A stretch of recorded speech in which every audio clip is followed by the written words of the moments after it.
Hello guys, welcome to Khanna medical channel में आपका बहुत बहुत स्वागत है। आज बात करेंगे सूखा रोग के बारे में। सूखा रोग क्या है? व्यूअर्स की डिमांड थी कि सूखा रोग पर एक वीडियो होना चाहिए। समझते हैं सूखा रोग क्या है, क्या इसका कारण होते हैं, ये क्या होता है, क्या ऐसे इसके लक्षण होते हैं, क्या इसकी जांच होती है, क्या इसका ट्रीटमेंट होता है एलोपैथिक में। अंत तक बने रहिए। इस वीडियो में आपको हम बताएंगे कि सूखा रोग क्या है। सूखा रोग नॉर्मल वर्ड है जो यूज़ किया जाता है गांव, शहर, सिटी, ऐसे नॉर्मल जगहों पर इसका यूज़ किया जाता है। दरअसल इसका मेडिकल टर्म में इसका मतलब होता है रिकेट्स। आप कभी मेडिकल या गवर्नमेंट हॉस्पिटल या किसी हॉस्पिटल में जाएंगे तो आपको यह रोग आसानी से देखने के लिए मिल सकता है। बेसिकली यह रोग उन बच्चों में ज़्यादा होता है जो पेडियाट्रिक कंडीशन में होते हैं। आप जहाँ कहीं भी जाएंगे, जैसे गवर्नमेंट हॉस्पिटल या प्राइवेट हॉस्पिटल या मेडिकल या किसी पर, अगर वहाँ पर कोई बच्चा होगा तो आपको उसे आसानी से पहचाना जा सकता है। जैसे उसके हड्डियों के आकार को देखकर, उसके ढांचे को आकार को देखकर, उसके फिगर स्ट्रक्चर को देखकर आप उसे आसानी से पहचान सकते हैं। क्योंकि सूखा रोग का जो पेशेंट होता है, जो सूखा रोग से ग्रसित जो बच्चा है, वो उसमें अलग ही कुछ देखने के लिए मिलता है, जिसे आप आसानी से देख सकते हैं कि यह रिकेट्स का पेशेंट है। बात करें सूखा रोग के लक्षण के बारे में, तो सूखा रोग जिसको होगा तो उसे क्या क्या लक्षण हो सकते हैं। देखो तो यहाँ पर हड्डियाँ कमज़ोर होती हैं। एक हड्डी का बिल्कुल आपको स्ट्रक्चर देखने को मिल सकता है। हड्डियाँ ही हड्डियाँ होती हैं, तो जिसकी वजह से मांस तो चढ़ नहीं पाता है, तो एकदम शरीर का एकदम कहें तो कंकाल जैसा महसूस होता है। स्ट्रक्चर जो बोन कंकाल होता है उसका ही एक स्ट्रक्चर सा दिखाई पड़ता है। पेट बाहर निकला रहता है और चेहरे की, शरीर की पूरी बॉडियाँ बिल्कुल अजीब सा ही लगता है, कहीं तो पूरा अजीब सा ही लगता है। हड्डियाँ टेढ़ी हो जाती हैं और कहीं तो कोई भी बच्चा एक्टिविटी नहीं कर पाता है, वीकनेस होती है और उसमें विटामिन D3 की डेफिशिएंसी हो जाती है, या कहीं तो विटामिन D3 बहुत ज़्यादा मात्रा में कम हो जाता है। हड्डियों में ऐंठन हो जाती है, मिर्गी के दौरे की शिकायत हो जाती है, ग्रोथ रुक जाती है और ऊपर से बच्चा खाना पीना छोड़ देता है। लॉस ऑफ एपेटिक डेफिशिएंसी, घुमा फिरा के सीधी बात की जाए तो बच्चा सूख जाता है पूरी तरह से। उसमें सिर्फ हड्डियों का ढांचा रहता है और बच्चा जिंदा रहता है, सिर्फ बस इतना ही होता है, बाकी का उसमें कुछ नहीं होता है। बात की जाए इसके कारण की, तो ये होता क्यों है, तो जाहिर सी बात है यह कोई इन्फेक्शन रोग तो है नहीं जो इन्फेक्शन से होने वाला रोग हो। यह सिर्फ पोषक तत्वों की कमी के कारण होता है।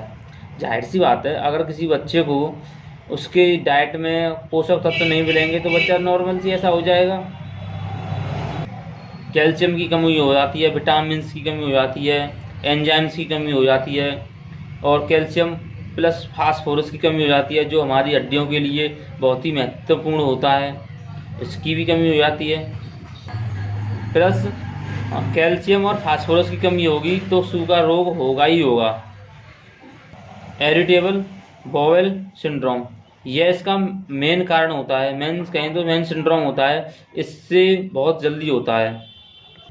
बात दूसरी कारण की जाए तो अनडेवलपमेंट एरिया जो होते हैं, या आर्थिक स्थिति कमज़ोर होती है, या ये उन बच्चों में भी हो जाता है जो प्रीमेच्योर बर्थ होती है उनकी, जो जन्म से पहले ही पैदा हो जाते हैं, उन बच्चों में भी ऐसा रोग देखने के लिए मिल सकता है। लेकिन ऐसे बच्चों में कुछ घर वाले उनका ध्यान रखकर उन्हें ठीक कर लेते हैं। बात करें इसके टेस्ट के बारे में, तो इसका टेस्ट आप बेसिकली फिजिकली देखकर आप पता लगाया जा सकता है कि इसे सू का रोग है या नहीं। आप चाहें तो कुछ ब्लड टेस्ट करा सकते हैं, जैसे CBC, कैल्शियम की जांच करा सकते हैं, फास्फोरस की जांच करा सकते हैं, विटामिन की जांच करा सकते हैं, कुछ एंजाइम्स की भी जांच करा सकते हैं, एल्कालाइन फास्फोर टेस्ट करा सकते हैं, या बोन बायोप्सी करा सकते हैं, या T3 और T4 जो थायराइड होते हैं उनकी भी जांच करा सकते हैं। अगर बात की जाए इसके ट्रीटमेंट की, तो उसमें ट्रीटमेंट में आपको क्या देना है, तो देखो, तो इसका ट्रीटमेंट कोई इन्फेक्शन तो है नहीं जो आप कोई एंटीबायोटिक चलाएंगे। तो इसके लिए आप बेसिकली आप अच्छा पोषण दें, अच्छे से अच्छा बच्चे का ध्यान रखें, और उसके लिए आप अंडे का पीला वाला भाग दे सकते हैं जिसमें भरपूर मात्रा में कैल्शियम भी होता है। मच्छी का तेल वो भी दे सकते हैं, दूध पिला सकते हैं, हरे पत्तेदार सब्जियां भी खिला सकते हैं, या कहीं तो मशरूम भी खिला सकते हैं, पनीर दे सकते हैं। जितनी भी कैल्शियम और पोषक तत्वों की जो पूर्ति करते हैं जो भी, आप उनको दे सकते हैं। बेसिकली तो आपको ज़्यादा से ज़्यादा दूध और कैल्शियम और मशरूम ही देना चाहिए बच्चे के लिए।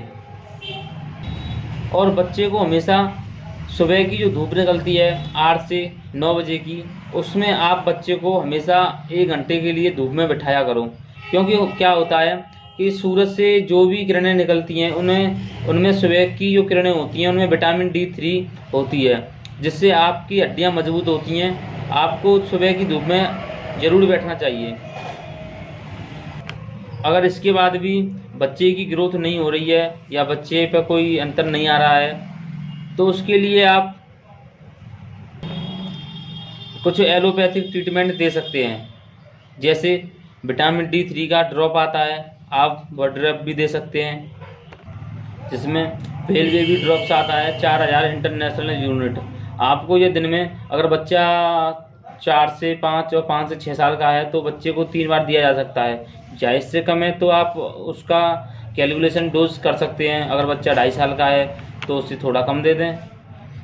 इसके अलावा आप ऑस्टियो कैल्शियम भी दे सकते हैं। जो ऑस्टियो कैल्शियम आता है उसको भी यूज़ आप कर सकते हैं, या कुछ प्रोटीन लेस आते हैं, आप कुछ प्रोटीन का भी यूज़ कर सकते हैं। अगर बच्चा 5 से 6 साल का है तो उसके लिए 5 ml दे सकते हैं। अगर बच्चा छोटा है तो उसको 1/4 चम्मच दे सकते हैं। इसे दिन में 2 से 3 बार दिया जा सकता है। यह भी एक प्रोटीन का अच्छा स्रोत होता है। इसे डायरेक्टली तो यूज़ करते ही हैं। अगर बच्चा ये सब कुछ खाएगा तो उसे पचाने के लिए भी आपके पास कुछ होना चाहिए। तो इसके लिए आप लीवर के लिए आप Li52 ले सकते हैं।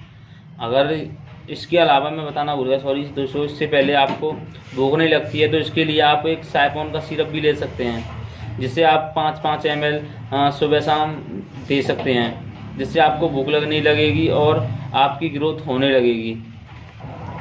ये सब करने के बाद 15 से 20 दिन में बच्चे को अच्छा लगता है और बच्चा भी अच्छा लगने लगता है। 101% बच्चा अच्छे रिजल्ट मिलने लगते हैं। सो आज के लिए बस इतना ही। अगर आपको हमारी वीडियो अच्छी लगी हो तो वीडियो को लाइक करें। आप देख रहे थे खानदान मेडिकल चैनल। मिलते हैं। Can anybody out there hear me?